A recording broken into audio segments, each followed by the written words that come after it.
अस्सलाम वालेकुम स्टूडेंट्स, मैं माजिद अली आपका कंप्यूटर टीचर, आपका वेब बूटस्ट्रैप का टीचर। तो वेब में हम बूटस्ट्रैप का लेक्चर नंबर नेक्स्ट पे आज आ चुके हैं। तो अभी तक हमने अच्छे से पुरानी सारी कोडिंग क्लियर कर ली है। लास्ट लेक्चर में आपको ये यूटीएफ का कॉन्सेप्ट, कैरेक्टर सेट यूटीएफ का कॉन्सेप्ट अच्छे से मैं डिलीवर कर चुका हूँ। कोशिश की थी कि और अच्छे से डिलीवर कर सकूँ। और आज का लेक्चर अपने पास जो मैंने स्काई ब्लू से कलर किया है इन चीज़ों के ऊपर, ये चीज़ें क्या हैं। और आज का लेक्चर इसलिए स्पेशल है कि मेटा टैग जो होता है, मेटा टैग का क्या लॉजिक है, मेटा टैग को क्यों बनाते हैं, मेटा टैग क्यों लगाते हैं, और अपना सबसे अहम सवाल कि वेबसाइट हमारी तमाम चीज़ों के ऊपर एग्जैक्ट ठीक से व्यू देती जाए। तो इस काम के लिए भी आज का लेक्चर यही है आपके लिए, जिससे आप मैं कंटिन्यू कर रहा हूँ जी। तो पहली चीज़ इसमें आ रही है मेटा टैग। मेटा का मेटा ही है। एक हेडिंग लिखी आ रही है आगे, मतलब हेडिंग मतलब कि इसमें लिखा आ रहा है एक एट्रीब्यूट है, उसमें नेम, प्रॉपर्टीज, उसकी नेम, वैल्यू, उसकी डिस्क्रिप्शन लिख दी गई।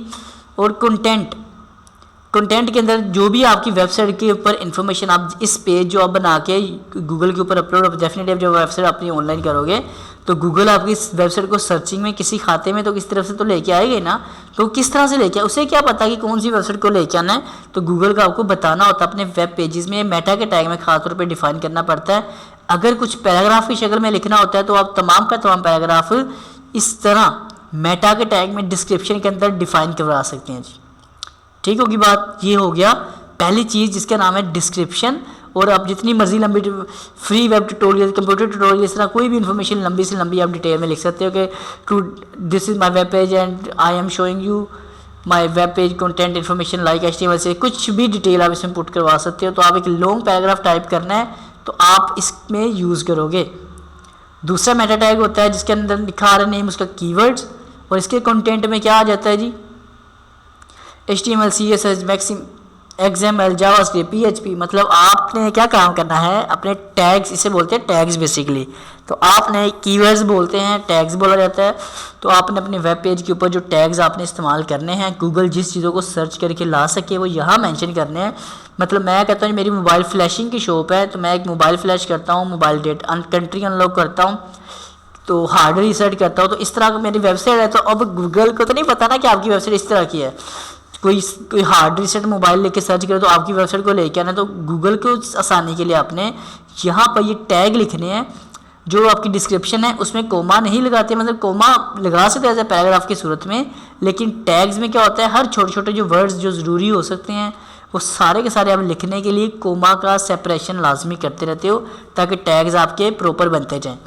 वो लोग जो अपनी वेबसाइट बना लेते हैं और कभी रैंकिंग नहीं पा पाते उस वेबसाइट की, मतलब रैंकिंग में नहीं आती कभी ज़िंदगी में उनकी वेबसाइट, वो क्या लॉजिक होता है, वो यही वजूहत होती हैं कि उन्होंने SEO, ये बेसिकली मेटा टैग SEO के लिहाज से भी बहुत ज़्यादा यूज़ किया जाता है, तो उसी के लिए यूज़ किया जाता है।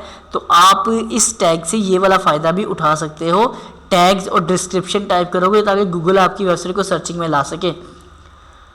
उसके बाद अगर कोई आप आर्टिकल वगैरह लिख रहे हो तो इस पेज के ऊपर, तो उसका राइटर कौन है उसका फैसला भी आप इसी में आगे कर सकते हो। ये वाली टेक्निक भी आप इसमें पुट कर सकते हैं कि जो भी आपने लिखा है आर्टिकल, कॉलम वगैरह, तो उसकी जो भी इन्फॉर्मेशन आप पुट करोगे वो सारा लिखने वाला कौन है, ऑथर कौन है, तो उसका आप नाम यहाँ पुट कर सकते हो। लिखने वाला कौन है आपको पता ही है, कौन लिख रहा है, मैं आपका कंप्यूटर टीचर, दुनिया का बेस्ट टीचर। और काफ़ी इतनी तारीफ़ें काफ़ी है ना अपनी, इससे ज़्यादा की तो आप लोग गुस्सा कर जाओगे। अच्छा आगे देखते हैं। मेटा HTTP आगे लिखा आ रहा है, मेटा HTTP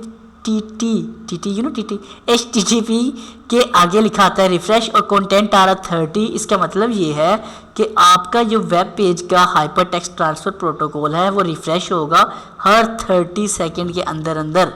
तो ये आप चीज़ भी यूज़ कर सकते हो। लेकिन अभी तक हमने वो बात बिल्कुल नहीं की जिससे आपके डिवाइसेस के मुताबिक कोडिंग एडजस्ट हो सके। तो अब आते हैं मेन इस चीज़ के ऊपर। वो मेन चीज़ क्या है, वो मेन चीज़ ये है जी, आपके पास ये एक छोटे से अपने पास लाइन आ रही है जिसके लिए हमें इतना मेहनत करने पे मजबूर किया हुआ है, काफ़ी ज़्यादा सहूलतें फराहम कर रहा है, हर बंदा इसी के पीछे भागता है। ये क्या है, ये देखते हैं जी। पहली चीज़ मेटा टैग, उसका आपने नेम रख रहा है view port, VIEWPORT, view port. जैसे हर एक का नाम लिखा है ना, इसका नाम है व्यू पोर्ट, कि हम व्यू डिसाइड करेंगे कौन सा व्यू होगा, नेम आप लिख सकते हो। उसके बाद कंटेंट, असल जो इसका मकसद है वो कंटेंट वाला एरिया आ रहा है कि कंटेंट में आपने बताना है कि विड्थ इसकी इज इक्वल टू बराबर हो जाए। अब देखो यहाँ पे एक यहाँ भी आप कंफ्यूज हो सकते हैं कि सर यहाँ भी इक्वल आ गया, इसके अंदर भी इक्वल आ गया, तो आपने इसी तरह ही लिखना है, ये लॉजिक है इस तरह लिखने का। अब इस परेशानी में नहीं पड़ना कि इधर मैं इधर कंटेंट में हटा के इक्वल या कुछ और लगाऊं, तो ये इसका पैटर्न है यही टाइप करने का, तो आपने इसी तरह टाइप करना है इसको कि कंटेंट उसकी विड्थ कैसी हो जाए, डिवाइस की विड्थ के बराबर हो जाए। Content is equal to width, width बराबर किसके हो जाए, डिवाइस की विड्थ के। अगर आप यहाँ पे इसको मिटाकर खुद टाइप कर देते हो 600, तो इस वक्त जो आपका कंटेंट होगा उसकी जो विड्थ होगी, मतलब यहाँ पे सॉरी, जो कंटेंट की विड्थ आ रही है आपके पास वो हो जाएगी कितनी, 600। तो सिर्फ 600 ही नज़र आएगी, लेकिन हमें ऐसा डेफिनेटली बिल्कुल नहीं करना। तो फिर हम बूटस्ट्रैप में आने की हमारा टारगेट यही है कि हमारा हर तरीके का व्यू सेट हो जाए।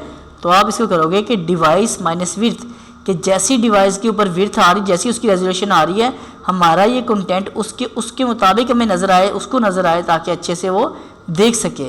उसके बाद है इनिशियल माइनस स्केल 1.0। तो इसका मतलब होता है ये उसका जूम पॉइंट आ रहा होता है। मोस्टली स्टैंडर्ड हम 1.0 लगाते हैं, लेकिन आप इसको 2.0 3.0 भी कर सकते हैं, लेकिन स्टैंडर्ड इसका 1.0 ही है कि टेक्स्ट आपका जो जूम होकर नज़र आएगा वो इतना नज़र आना चाहिए जी।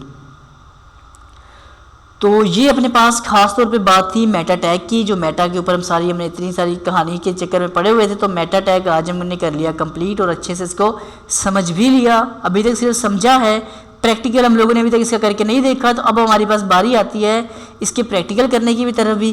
तो वो हम इंशाल्लाह नेक्स्ट लेक्चर में आपको इसका थोड़ा सा प्रैक्टिकल और ख़ास तौर पर से जो ग्रिड सिस्टम है जिसकी वजह से आपका मोबाइल हर चीज़ आपको शो करता है सही तरीके से, इसके साथ आप ग्रिड सिस्टम बड़ी अहमियत क्या हामिल है, मतलब अहमियत रखता है, वो होगा तो काम चलेगा जी आपका।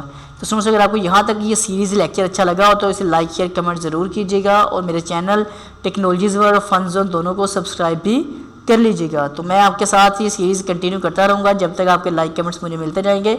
मैं आपके साथ ये साथ देने के लिए तैयार हूँ जी। तो सुनो, ज़िंदगी रही तो फिर मुलाकात करूँगा आप लोगों के साथ नेक्स्ट लेक्चर में। तब तक के लिए दे मुझे इजाज़त। आप सब लोगों को मेरी तरफ से जी, अल्लाह हाफिज़।